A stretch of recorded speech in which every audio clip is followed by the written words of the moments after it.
Assalamualaikum warahmatullahi wabarakatuh. Teman-teman sekalian selalu dirahmati Allah. Cuma mau update tentang kehidupan, asik. Update kehidupan. Karena pada hari ini saya mendapatkan barusan pas pagi-pagi, pas mau makan pagi itu barusan dapat sebuah surat cinta dari Instagram bahwa akun disuspend, jadi suspended. Dan ya udah appeal sih, sudah mencoba untuk balikin, tapi ya kita nggak tahu karena berdasarkan pengalaman-pengalaman yang sudah pada disuspend itu ya nggak pada balik ya, tapi ya udahlah ya.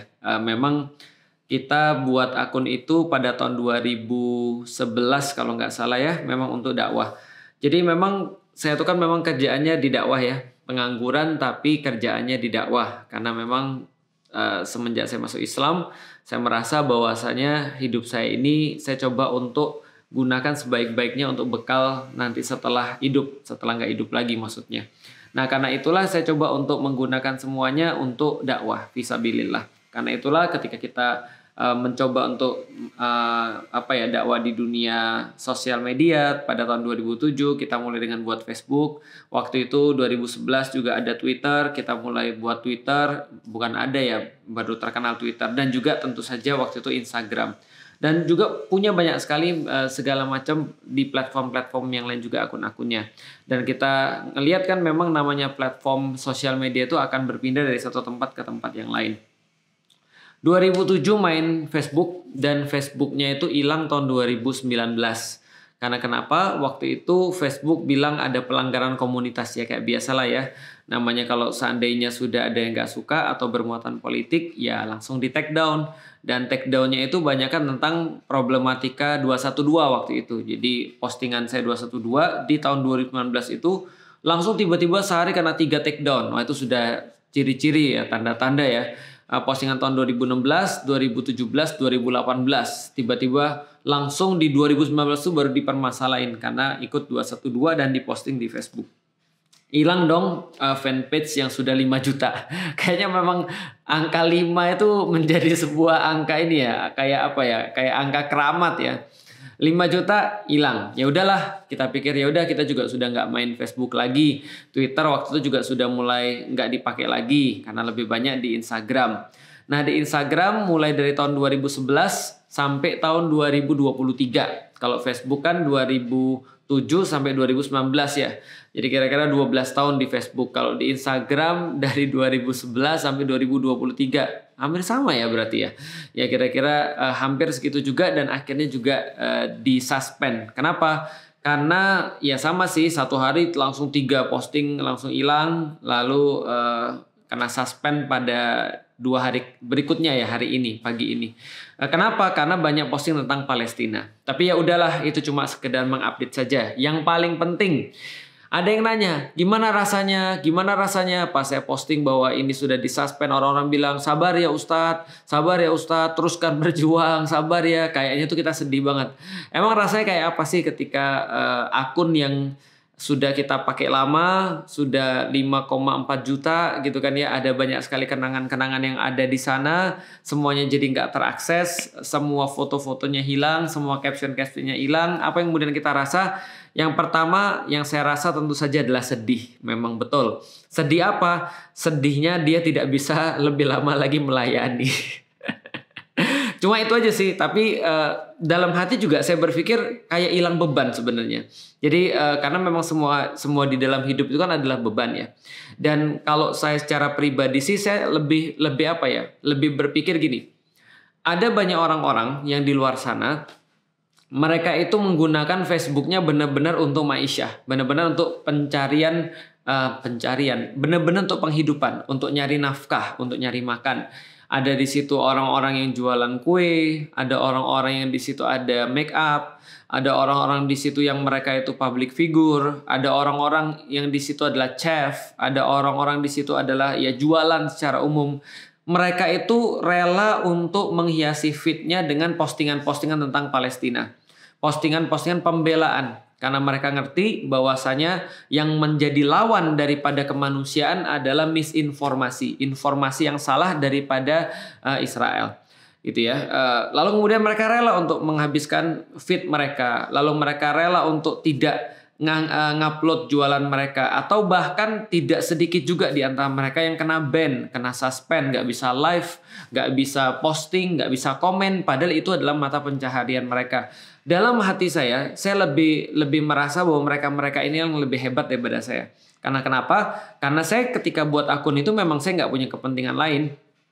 Saya nggak punya keinginan lain selain untuk berdakwah. Adapun ketika followersnya bertambah banyak dan ada banyak sekali akun-akun yang dinaikkan dari akun itu, ada banyak manfaatnya juga.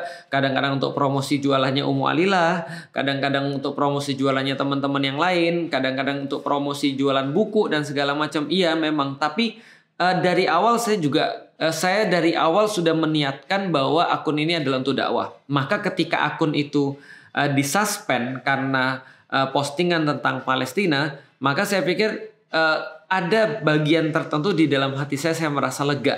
Saya merasa kayak salah satu beban saya itu sudah lepas. Salah satu tanggung jawab saya itu sudah lepas. Kenapa? Karena akun ini sudah selesai berdasarkan dengan tujuan pembuatannya. Karena tujuan pembuatannya dakwah, maka ya selesai juga pas dakwah.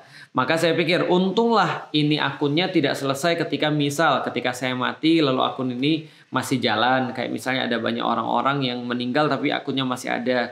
Nggak gitu, karena dia duluan daripada saya kan. Menyenangkan kan gitu kan ya. Yang kedua, saya juga bersyukur ketika akun ini selesai, akun ini sudah disuspend. Postingan yang terakhir itu adalah postingan tentang kebaikan, postingan tentang pembelaan pada saudara-saudara saya di Palestina. Yang ketiga, teman-teman sekalian, kalau cara saya berpikir tuh seperti ini.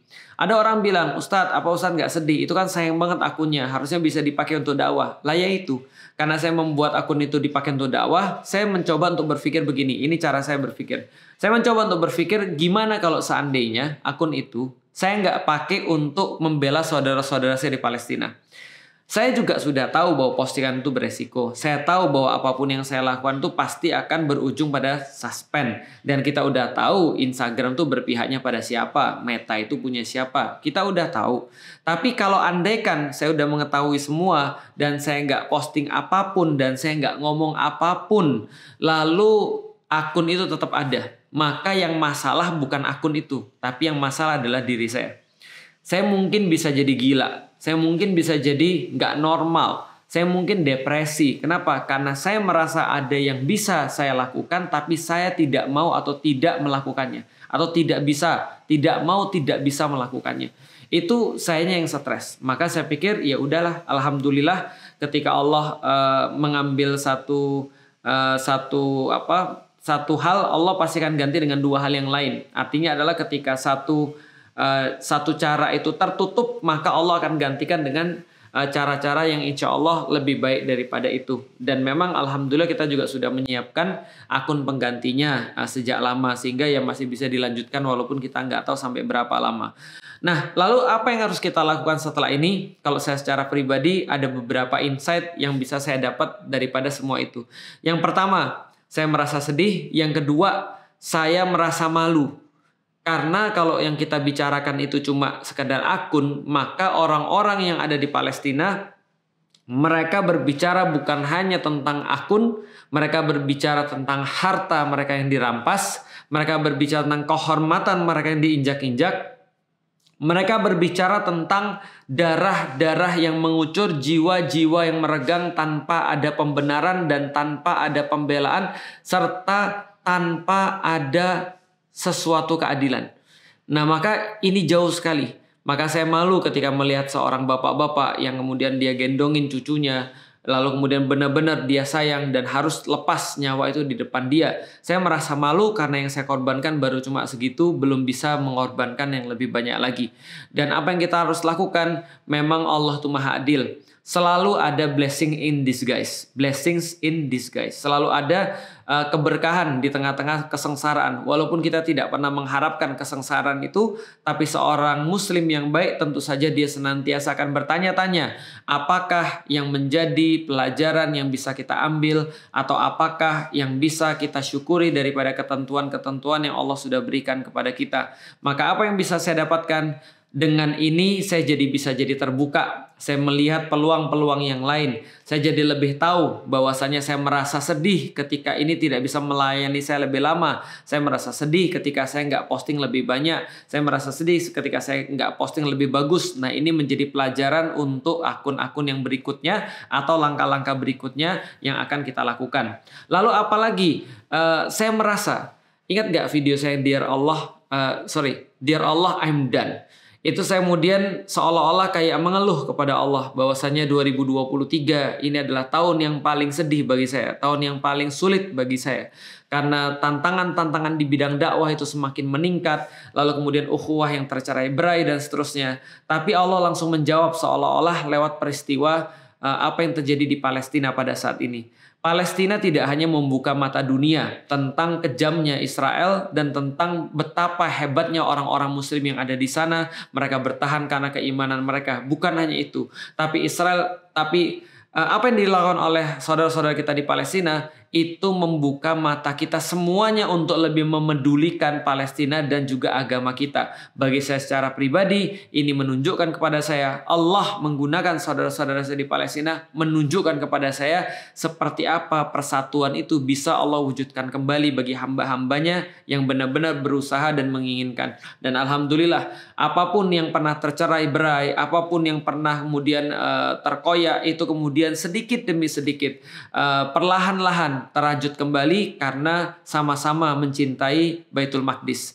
Sebagaimana dulu Baitul Maqdis menjadi sebuah teguran dari Allah kepada kaum muslimin saat perang salib, ketika mereka terpecah ukhuwahnya, terkoyak persatuan mereka, maka Allah satukan kembali lewat Baitul Maqdis. Allah satukan kembali lewat tanah tempat Nabi SAW memimpin para nabi yang lain, dan saat itu pula umatnya menjadi pemimpin. Allah sadarkan lewat Baitul Maqdis. Allah sadarkan lewat Masjidil Aqsa. Allah menghibur kita lewat Masjidil Aqsa. Dan itu pun juga yang terjadi pada saya. Saya sangat bersyukur sekali ketika Masjidil Aqsa, Baitul Maqdis, yang sekarang sedang terjajah, dianiaya dengan biadab, itu kemudian bisa menjadikan kaum muslim di seluruh bumi ini menjadi terikat hatinya.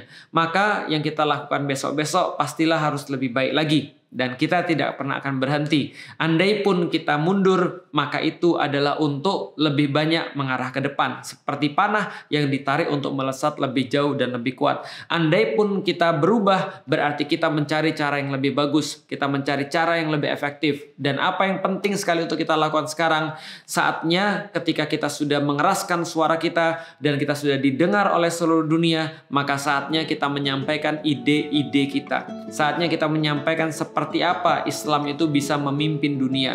Maka sekaranglah saatnya, ketika kita sudah ditarik mata kita, sudah terbuka mata kita, maka kita sekarang mempelajari, mengilmui, memahami tentang perkara Baitul Maqdis yang menjadi sebuah jembatan untuk kita lebih memahami perjuangan di dalam Islam. Insya Allah dalam platform ini di YouTube ataupun di Instagram ataupun di TikTok ataupun di mana saja, insya Allah kejadian ini semakin memperkuat dan semakin menyemangati kita untuk berbuat yang terbaik sebelum yang lain-lain nanti diambil. Bisa jadi YouTube juga diambil, bisa jadi nanti buat akun Instagram lagi diambil, bisa jadi apapun yang kita gunakan sebagai platform akan hilang. Tapi ketika kita menjadikan semua ini sebagai cara agar kita mendapatkan lebih banyak lagi, itulah dakwah. Bukankah Rasulullah SAW mencontohkan kepada kita ketika Allah kemudian ketika kaum muslim Rasulullah itu ditutup satu pintu, maka Allah akan bukakan banyak sekali pintu-pintu yang lain. Kalau bahasa animenya adalah selalu ada investasi untuk generasi masa depan. Ketika Shanks harus kehilangan tangan kirinya, maka itu dia investasikan masa depan. Bukan hilang tangan kirinya, tapi diinvestasikan untuk masa depan. Ketika bapaknya Naruto, siapa tuh namanya? Hokage keempat. Ya, siapa namanya tuh ya Hokage keempat ya? Siapa? Oh, Yondaime Hokage, siapa namanya tapi? Ya pokoknya itulah ya. Pokoknya Minato. Nah, namanya Minato itu ketika dia itu harus kehilangan dirinya sendiri, bahkan tidak bisa nemenin anaknya gitu kan ya. Tapi nggak apa-apa, dia lakukan itu semua untuk berinvestasi, mewariskan generasi ke depan dengan semangat-semangat yang dia miliki. Selalu ada investasi. Nah, mudah-mudahan akun itu jadi investasi yang cukup bagi generasi-generasi yang lain untuk melanjutkan, memanjangkan tangan, memanjangkan suara agar perjuangan ini berlanjut. Makasih kepada saudara-saudara kita yang ada di Palestina. Mudah-mudahan teman-teman sekalian semuanya menjadikan semua peristiwa ini sebagai pelajaran-pelajaran yang baik bagi kita semuanya, dan terus untuk mengangkat suara kita bukan untuk kepentingan kita, tapi kepentingan saudara-saudara kita. Bukan untuk kepentingan saudara-saudara kita di Palestina saja, tapi untuk kepentingan agama Allah Subhanahu wa Ta'ala. Itu yang paling penting. Assalamualaikum warahmatullahi wabarakatuh.